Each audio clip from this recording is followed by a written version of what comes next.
umva bavuga ngo ubaya ubwera akabi karimenya niko nicyo bisobanuye cyangwa se akabikaje. Yego.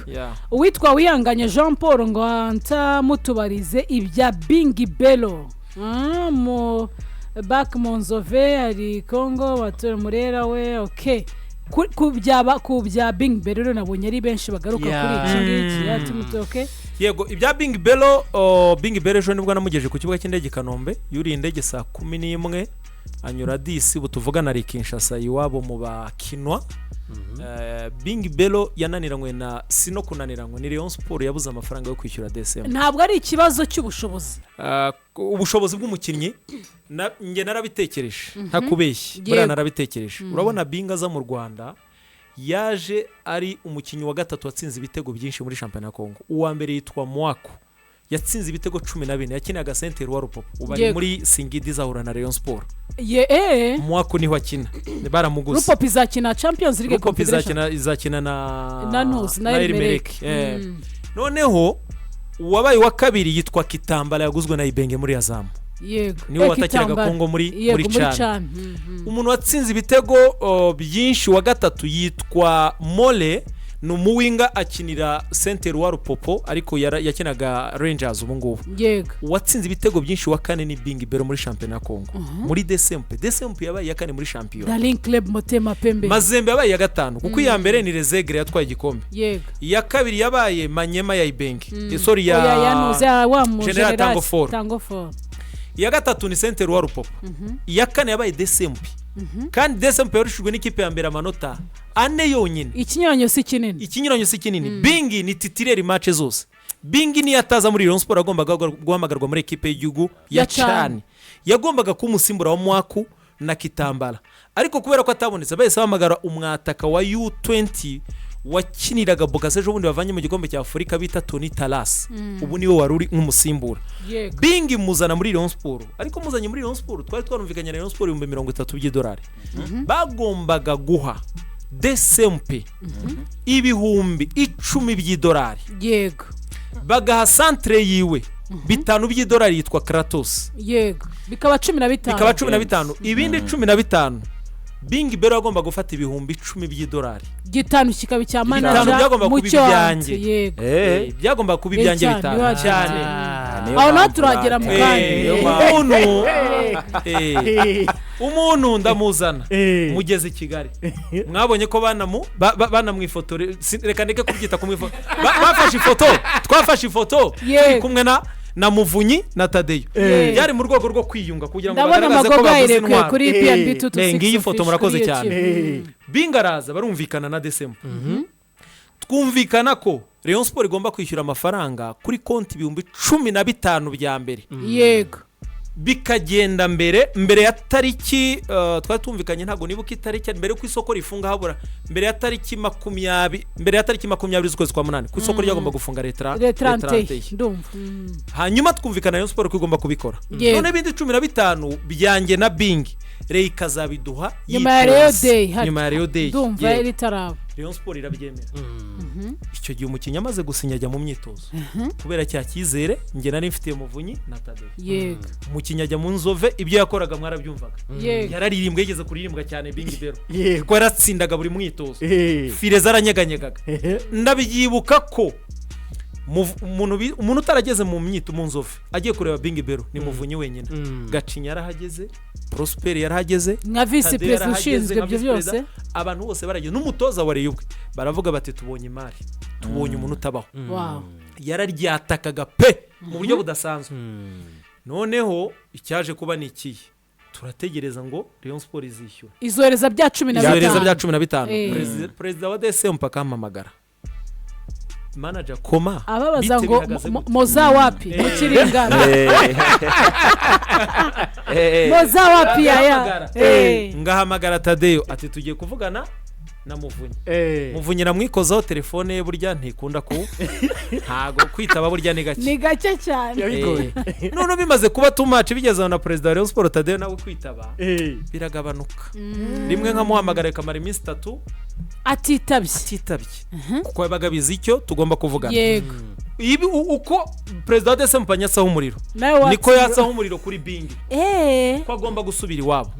Bingi buriya ndabivuga kugira ngo abantu baze kubyumva cyane buriya Bingi agiye yarababaye uburyo yababaye ni gute Bingi akinnye match enye muri Rayon Sport avuye mu Rwanda rwose nta gitego atsinze ibitego yabitsinze mu Nzove ariko muri match nta na kimwe yageze ibyo sinshaka kubijyamo ni iby'umutoza sinshaka no kujya muri systeme n'ibiki ariko yambwiye ibintu bibiri bikomeye ikintu cya mbere yarambwiye ngo manager ndabizi ko bashaka kuba bavuga ko ndashoboye ariyo mpamvu wenda badashaka kwishyura ariko mbwira bari imwe wigeze ubona imwe yonyine ibi yo hejuru cyangwa yo hasi nigeze mpabwa muri surface cyangwa inyuma ya surface imwe nzamenya ko ndashoboye ubwo nibyo njye natekereje nkuko Clarisse abitekereza kuko yarumbaje cyo ko bishaka kuba ari umusaruro ndemeranywa nawe gusa ku buyobozi bwa Rayon Sport bo iyo twaganiraga bambwira ko ikibazo ari amafaranga ataraboneka kuko urumva habajemo biriya bibazo byabo byo kudahuza izi mvururu n'ibindi biza kugenda gutya ariko ikintu nababwira gikomeye kugira ngo mvu buryo no muhungu agiye ababaye uzi ko Bingi avuye mu Rwanda Rayon Sport itaramuha n'inoti 1000 y'amanyarwanda ntago bishoboka ndabivuga nemye n'igihe cyose amaze mu Rwanda ngende kubivuga nimushaka mugakate mukohereze ngewe isoko warimpa utarimpa maisha inaendelea ninasonga mbere nta kibazo kirimo vava ngenda kubwiye ngo Bingi avuye mu Rwanda Rayon Sport itaramuha n'igiceri cy'ijana cy'amafaranga y'u Rwanda Yezu Wizu niti kimuvana ku kibuga cy'indege iwabo Kinshasa imujyana iwabo ni ngewe wamuhaye aho bita Njiri International Airport cyane simvuye muri gereza nabyo turabigaruka aho tubigeho sinari maze ukwezi ndahari ni gute ari nge muntu ushaka kuza ngaha Bingi Belo $100 yo yitike kandi umuntu amaze igihe akora muri equipe amaze ukwezi kurenga birababaje cyane kugira ngo mukunda ibintu bya Bingi biteye ubwoba bikomeye Bingi yageze anabwira abayobozi ba Rayon Sport ngo munisaidie mume na $100 nigeze bamuha ninge buri uzabaza umutoza bita Titi uyu watozaga preparateur wa equipe ya Police ndabona Titi hoza kina muri ntoza ninge wishyuriraga Bingi namwishyuriye gym akigera mu Rwanda nishyura Titi ku giti cye nishyuye amafaranga 200,000 personal trainer Yego nkanjye ku giti cyanjye yanjye naguze godi imiguru 3 ya Bingi Belo $100 muri umuna wa Jimmy Adinane niwe uzicuruza mu mujyi niwe wazizanaga hiri top azimuzaniye Bingi Belo Hitimana n'umuhamya we mfunze namuhaga amafaranga ndi muri gereza ngo ajye kumugura Bingi Belo yaryaga imbuto yagujyaga imbuto byibura inshuro 2 naguraga imbuto mu cyumweru urumva impamvu nabikoraga ibi bintu nabyinjiyemo ngomba gushora kandi mbikunda cyane ariko nkavuga ngo aya mafaranga ndi gushora zira 5 miliyoni ziza ngewe hari icyo zizagaruka muri byarindi watanze ndagira ngo mbwire ngo Bingi agiye Rayon Sport itarampa n'igiceri inoti 1000 y'amanyarwanda Yezu Wizu Bingi Belo arenze yuri indege ninjye wamugejeje ku kibuga cy'indege sahira dufashe turaje kwiyubaka widagadura n'amakuru y'imikino akugeraho mu buryo bukunogeye ni kuri 89.7 FM ni saa 10 kuri BNB Kigali 89.7 FM umunota w'ubwenge la minute de sagesse sobanukirwa ibi menya unasobanukirwa ibi nawe uzitwa umumenyi.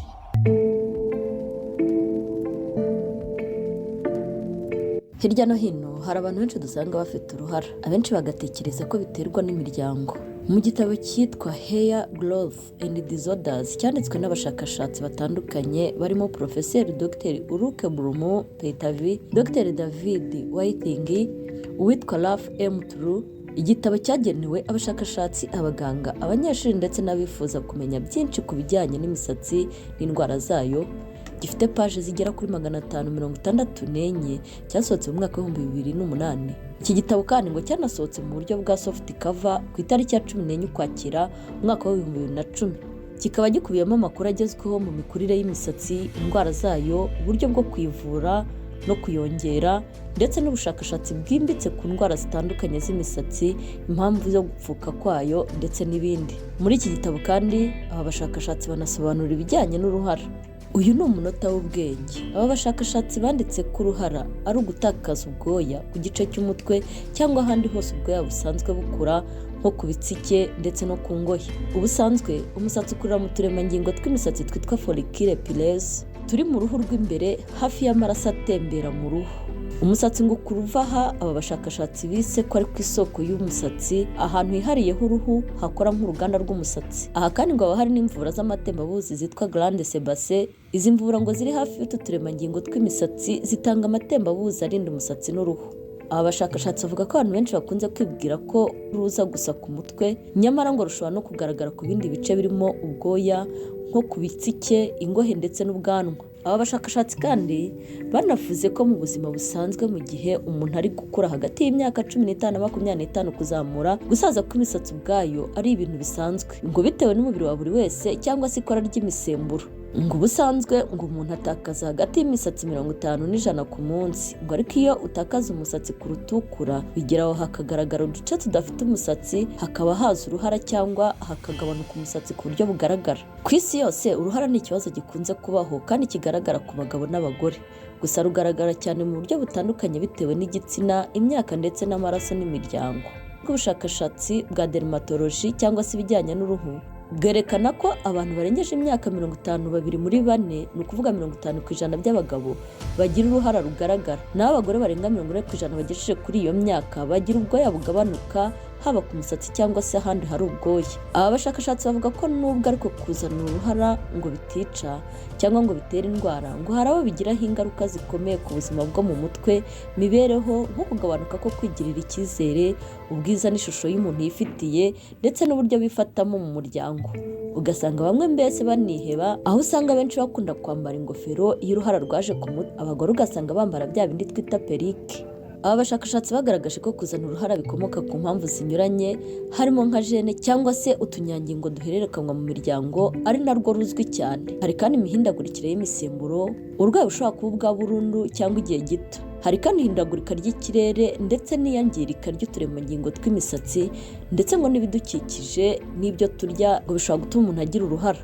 Aba bashakashatsi bavuga ko kumenya impamvu zitera uruhara ngo ari ingenzi, ngo kugira ngo hamenyekane uburyo rushobora kuvurwa se cyangwa warwirinda. Aba bashakashatsi bagaragaje ko ku mpamvu z'uruhara ruturuka mu miryango cyangwa se kuri gene, ngo ibi bishingiye ku misemburo yitwa androgene, cyane cyane yitwa dihydrotestosterone cyangwa se DHT iva muri testosterone. Ni imisemburo ifite umumaro mu mikurire y'abagabo, ariko iyo ibaye myinshi cyane ngo ishobora gutera kugira uruhara cyangwa izindi ndwara zijyanye n'imisemburo. Hari abantu bavukana uturemangingo tw'imisatsi tworohereye kuri iyi misemburo ya DHT. Iyo iyi misemburo ya DHT ifasha kubyinjiza by'uturemangingo tw'imisatsi, ituma dusubira inyuma, ibyo bita miniaturisation, bigatera gushya kw'imisatsi, kugabanyuka, ikajya iba mito kugeza ubwo hashobora kugaragara uruhara rwa burundu.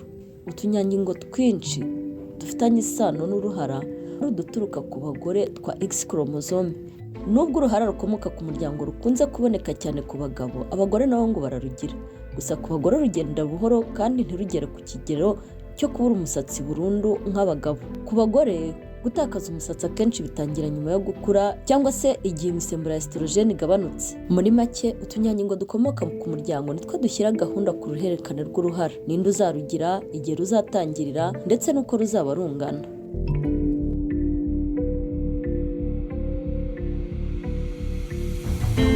Ubu urasobanukiwe, guma kuri BNB Kigali 49.7 umenye byinshi kurushaho.